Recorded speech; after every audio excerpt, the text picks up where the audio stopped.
हिंदी साहित्य को पढ़ने के लिए हम आज बीए भाग द्वितीय जिसमें अपने कोर्स में हैं वो है काव्य शास्त्र। काव्य शास्त्र के बारे में समझना ज़रूरी है कि हम काव्य शास्त्र क्यों पढ़ते हैं। उसके लिए बहुत सी बातें हैं। अब सबसे पहले ये है कि काव्य क्या है, काव्य का मतलब क्या है, काव्य हम किसको कहते हैं, काव्य क्यों पढ़ा जाता है। इनके बहुत से प्रश्न होते हैं और उन प्रश्नों का उत्तर हमें साहित्य में और काव्य में मिलता है। काव्य जो है वो साहित्य की आत्मा है। साहित्य और काव्य शास्त्र अलग अलग है। संस्कृत विद्वानों ने काव्य की जो परिभाषा दी है वो स्पष्ट दी है और विस्तार से दी है।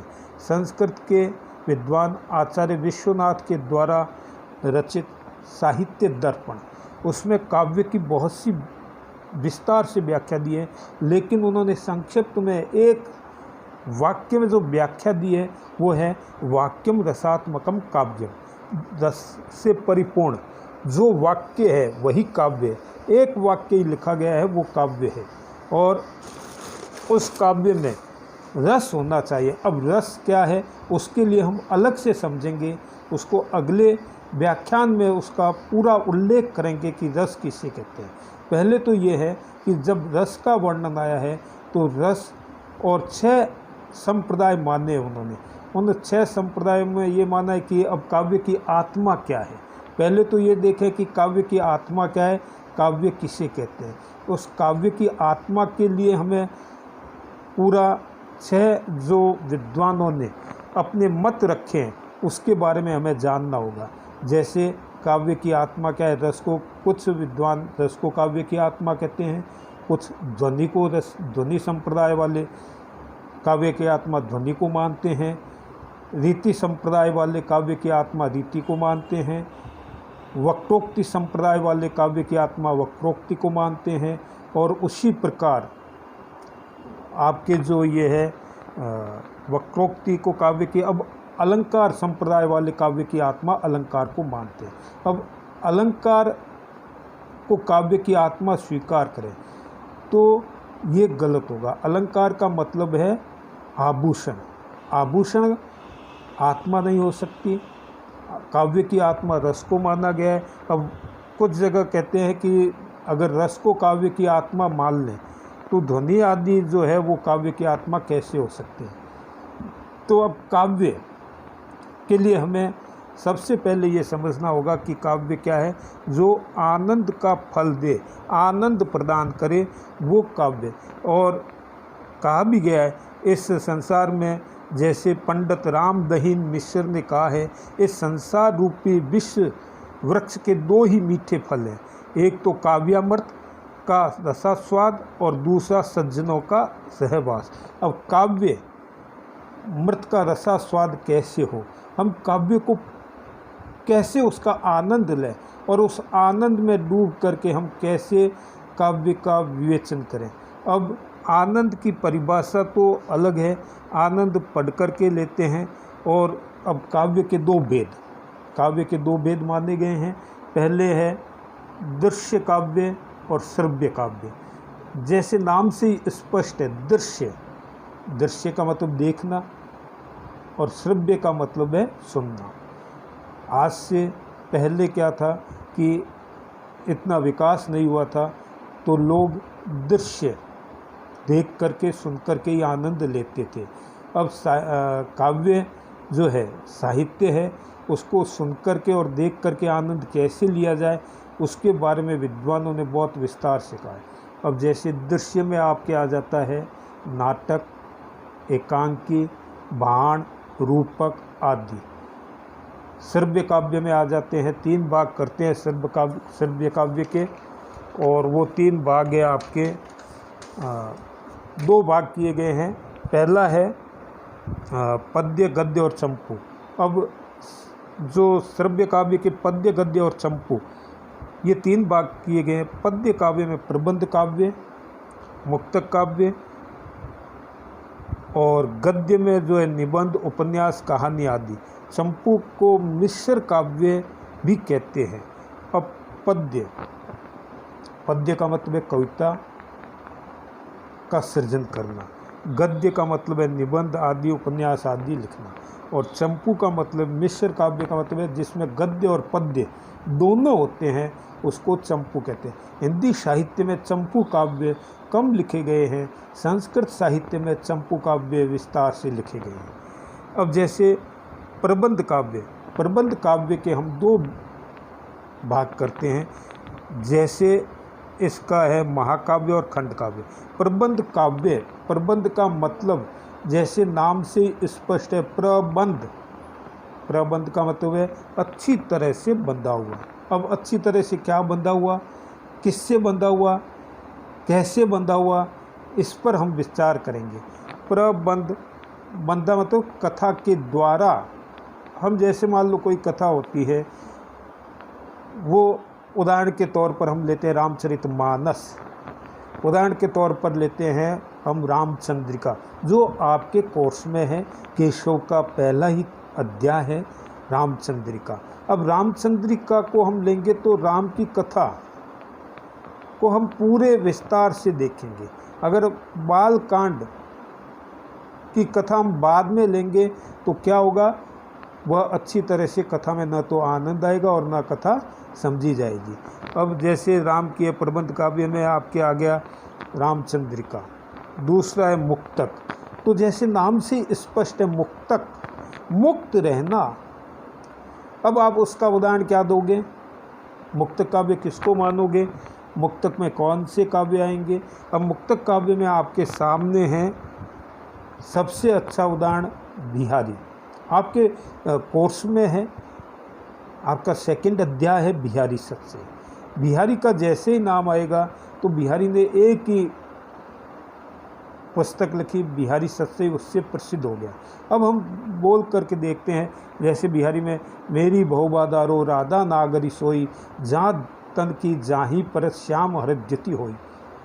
और मान लो दूसरा उसका किसी ने किया है, या अनुरागी चित्त की गति समझे ना कोई, ज्यों ज्यों डूबे श्याम रंग त्यों त्यों उज्ज्वल हो।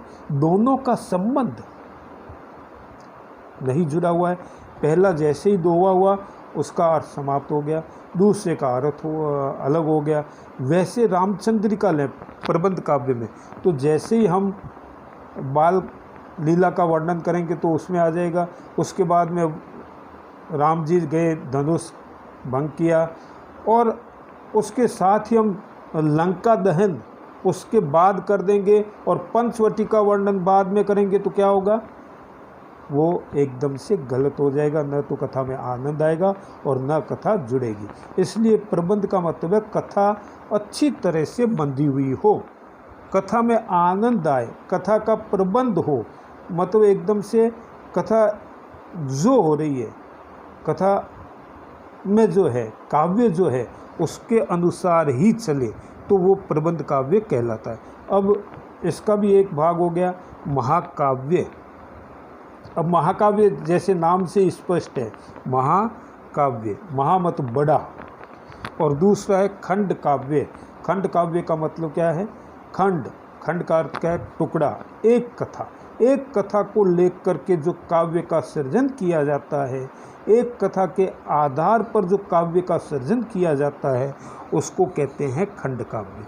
और महाकाव्य सर्गबद्धो महाकाव्यम, इसके लिए उदाहरण रखा गया है आपके जैसे रामचंद्रिका।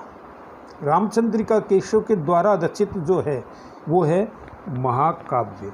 और इसके लिए सबसे हिंदी साहित्य के इतिहास में आपको पिछली कक्षा में पढ़ाया गया है कि तुलसीदास जी जब पढ़ाया गया था तो आपको महाकाव्य के बारे में बताया गया था। और महाकाव्य के बारे में आपको जो बताया था वो क्या था, हिंदी साहित्य का श्रेष्ठ महाकाव्य कौन सा है, उसके बारे में आपको बताया गया था। हिंदी साहित्य के महाकवि कौन है, उसके बारे में आपको पिछली कक्षा में बताया गया था। तो हिंदी साहित्य का महाकवि किसको माने और कौन है, साहित्य में महाकवि जो माने गए हैं वो है तुलसीदास। और जो महाकाव्य में जो श्रेष्ठ हिंदी साहित्य का महाकाव्य है वो है उनका रामचरितमानस।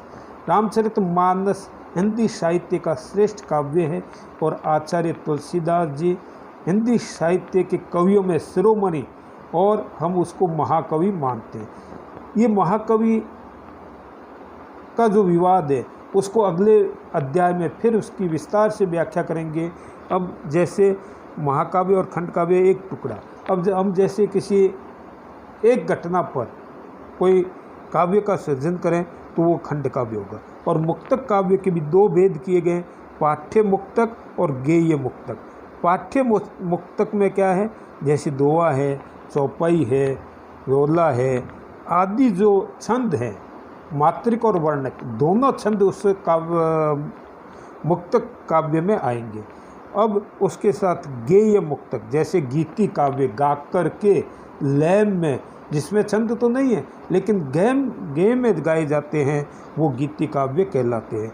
अब जैसे आ गया आपके कि रामचंद्रिका, रामचंद्रिका के जो काव्य है वो है आपके महाकाव्य।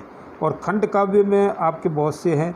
अब जैसे आगे गद्य, गद्य में क्या है कि तीन गद्य के हम जो भेद किए हैं, वैसे तो बहुत से भेद हैं जो आधुनिक काव्य में आते हैं। निबंध है, निबंध, मतलब अच्छी तरह से बंधा हुआ।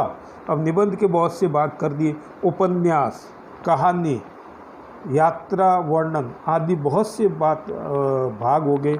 अब आपके ये आ गया दृश्य, दृश्य पहले भी आपको बताया गया है, देख करके उस समय काव्य का जो वर्णन किया जाता था, हम देख करके, अब देखें किसको, किसको देखें और किसके द्वारा हम देख करके उसका आनंद लें, तो वो हो गया नाटक। नाटक का जो अर्थ है वो क्या है, नट के द्वारा, पहले क्या था कि नट के द्वारा जो रंगमंच पर अभिनय किया जाता था और उससे आनंद लेते थे। अब उसमें आगे हम और पढ़ेंगे, उसमें आपके आएगा साधारणीकरण। अब आनंद किस में हो, क्या अभिनय करने वाले को आनंद मिले या जो देखने वाले उसमें आनंद रहे, तो हम किस में आनंद माने। अभिनय करने वाले में आनंद रहे तो क्या होगा कि वो अलग होगा, देखने वाले में आनंद माने तो अलग होगा। तो उसमें एक आगे आएगा साधारणीकरण हो जाना। दृश्य काव्य में जैसे नाटक, नट आदि जो अभिनय करके दिखाते हैं, अभिनय के द्वारा आनंद का उपभोग होता है, उसको हम दृश्य काव्य कहते हैं। इसमें भी दृश्य काव्य भी हम पढ़ करके भी आनंद ले सकते हैं और देख करके भी आनंद ले सकते हैं। श्रव्य काव्य को पढ़ करके भी आनंद ले सकते हैं और सुन करके भी आनंद ले सकते हैं। आज भी श्रव्य काव्य का लोग महत्व नहीं जानते, लेकिन आज भी इसका महत्व है। कवि सम्मेलन होते हैं तो आज भी लोग कवियों को सुन करके, उनकी कविता को सुन करके आनंद लेते हैं। तो हम ये कह सकते हैं कि आज इसका महत्व नहीं है। श्रव्य काव्य जो है सुन करके, लेकिन हम कविता को एक तो पढ़ते हैं और एक कवि के द्वारा जो कवि सम्मेलन में सुनते हैं, शायर के द्वारा जो शायरी हम सुनते हैं, उसका आनंद जो लेते हैं वो आनंद अलग ही होता है। पढ़ने में वो इतना आनंद नहीं आता है जितना हम सुनकर के, श्रव्य काव्य को सुनकर के आनंद लेते हैं। कवि सम्मेलन में जाते हैं तो क्या होता है, उसका जो आनंद है वो अलग ही है। नाटक हम देखते हैं, रंगमंच पर हम नाटक को देखते हैं, हम नाटक पढ़ते ज़रूर हैं, लेकिन रंगमंच पर जो अभिनय करते हैं उसका आनंद अलग होता है। जैसे उसमें रासलीला, रामलीला आदि बहुत से उस समय जो साधन होते थे, आनंद के साधन होते थे, वो श्रव्य और दृश्य काव्य के द्वारा ही लिए जाते थे।